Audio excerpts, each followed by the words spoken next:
বিংশ শতকের শ্রেষ্ঠ মুজাদ্দিদ আল্লামা সৈয়দ আবু দাদা মওদুদী রহমাতুল্লাহ আলাইহি তিনি এক জায়গায় লিখেছেন, স্বৈরাচারীরা তার পতনের সমস্ত ছিদ্র বন্ধ করে, কিন্তু একটা ছিদ্র বন্ধ করতে পারে না, মনের ভুলে সে ছিদ্রটা থেকেই যায়, যেই ছিদ্র দিয়ে আসলে তার পতনটা হবে।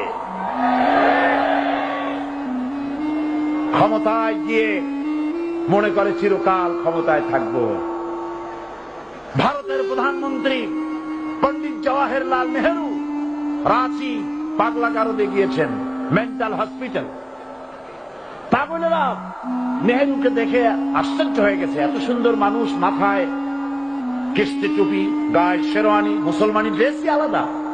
যদিও তিনি হিন্দু ছিলেন, পরেছেন মুসলমানি ড্রেস। শেরওয়ানি কাদের পোশাক? কাদের পোশাক? হাতে ছড়ি নিয়ে হাঁটা স্টাইল করে, সুন্দর পাজামা, সুন্দর টুপি, সুন্দর সাজসজ্জা করে, মুসলমানদের ড্রেস। এই ড্রেস পরে তিনি গিয়েছেন, সবসময় যে ড্রেস তিনি পরতেন। পাগলেরা জিজ্ঞেস করছে, তুমি কে গো? উনি বলছেন, আমারে চেনো নাই? আমি ভারতের প্রধানমন্ত্রী পণ্ডিত জওয়াহরলাল নেহেরু। পাগলেরা বলছে, ও সেই কথা। আমরাও যখন এই হসপিটালে আসছিলাম, এই তোমার মতো লম্বা লম্বা কথা আমরাও বলছি। থাকো আমাদের সাথে কিছুদিন, তোমার মাথাও ঠান্ডা হয়ে যাবে। ক্ষমতায় যারা থাকে, ক্ষমতার মোহে চতুর্দিকে অন্ধকার দেখে, মনে করে আমার পতন আর হবে না। কিন্তু তোমাকে বুঝিবে যে গোকুলে বাড়ি শেষে। গাড়ির চাকা সব সময় উপরে থাকে না।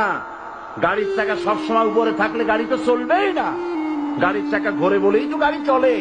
সুতরাং এই উপরে তোমার চাকা উপরে এখন আছে বলে, তোমার দলের চাকা উপরে আছে বলে যারা মানুষের উপরে জুলুম করছো, আলেমদেরকে ধরতেছো, মুসল্লিদেরকে ধরে ধরে জেলে ঢুকাচ্ছ, সময় আসবে এমন ইন্দুরের কর্তব্য পালন করার জন্য